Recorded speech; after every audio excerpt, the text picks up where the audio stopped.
Great. So I'm Kelvin Lim from University of Minnesota. I'm going to talk about some of the work we've been doing in the use of causal modeling to examine our fMRI data in the context of substance use studies.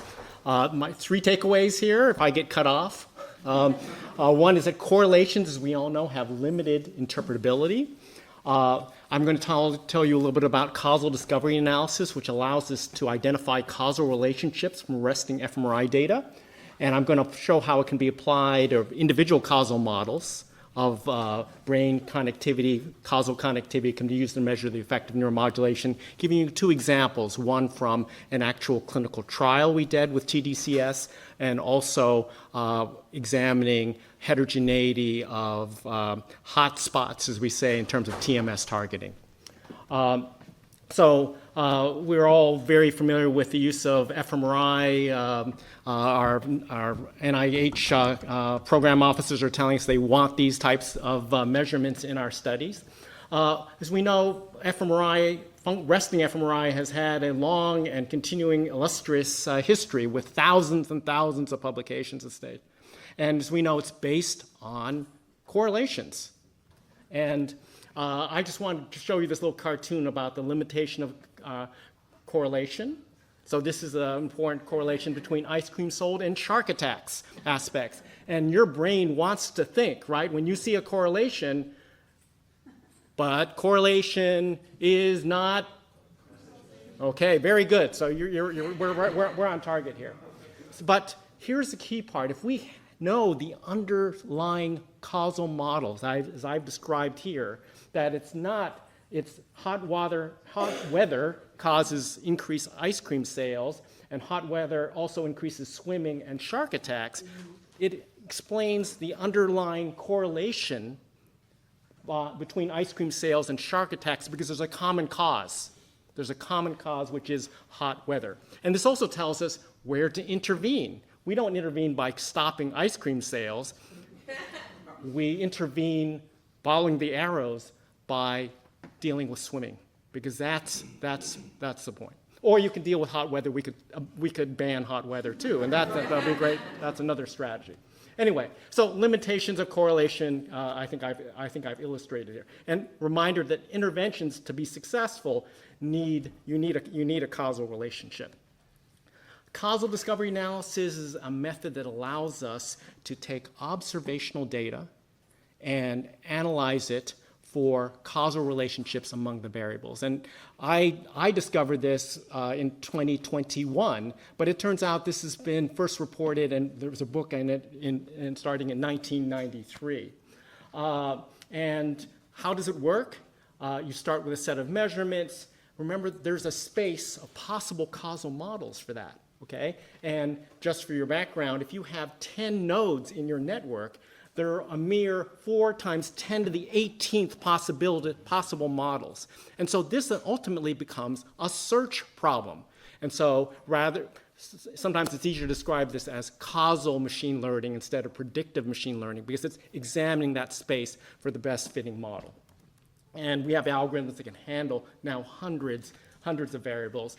You can put a lot of different types of data into causal discovery. We've been doing a lot of work with EMA as well, and imaging and integrating wearables, that type of thing. But I'm going to focus on resting fMRI data for now. And Eric Rawls has published some of this the first work in applying these causal modeling things to fMRI data. You start with an HCP pre-processing, parcellation. You apply a FGS causal discovery method, and then further parameters to actually create a directed graph. And in his paper, he's actually been able to demonstrate, this is from HCP data, how a network, now a causal network, can be constructed. And interestingly enough, it's different than what you get from a purely correlational analysis based on Pearson's. And when you do a correlation, when you look at your correlation matrix from fMRI data, it's full, right? It's completely full. But when you apply causal connectivity to that, you get only 2 to 3% of the edges. And I think that has to do a lot with the elimination of some of these common causes that are producing these additional correlations. And so we've used CDA to look at causal model changes during an intervention. This is Jasmine's work. She did fMRI before and after. This is the design of the study, active versus sham. These were 5 sessions, also done in an inpatient setting. And she got a nice finding here, basically a 1/3 reduction reported in relapse rates in the active group. But when we look at the actual causal connectivity, we can show that the active TDCS produced an increase in causal connectivity between prefrontal cortex and the incentive salience network, and the people who received sham, it actually decreased. We're also exploring this as a way for targeting TMS. There have been many people who've done great work looking at how we can use resting fMRI to select targets in prefrontal cortex, for example, to target or reach other circuits. But that's been based on correlations, and we know the limitations of correlations. So we've done some initial work in trying to apply this causal modeling piece to analysis to fMRI data. And we have a data set of 136 subjects, and we quantified the strength of the causal connectivity between parcels of the control A network. I'm using the 17 network and Schaefer Atlas to the salience ventral attention network. And this was for demonstration purposes. But remember, we have causal connectivity models for every person. Okay, so then we can then look for every subject, for every parcel in control A, what's the causal maximal, the parcel that has a maximal causal connectivity to the incentive salience network.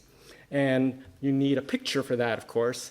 And just point out that, just look at the color map here, but you can see that there is a heterogeneity across these 136 people about where one achieved the maximal connectivity. Further work we need to do is obviously to compare this also with the straight Pearson correlations as well too, but this is a initial work on this part. And I have my 2-minute notice here, which is thank you. And so that's my cue to show my acknowledgments here in terms of my colleagues that are working on this, and of course our funding and hopefully our future funding at this stage. So thank you very much.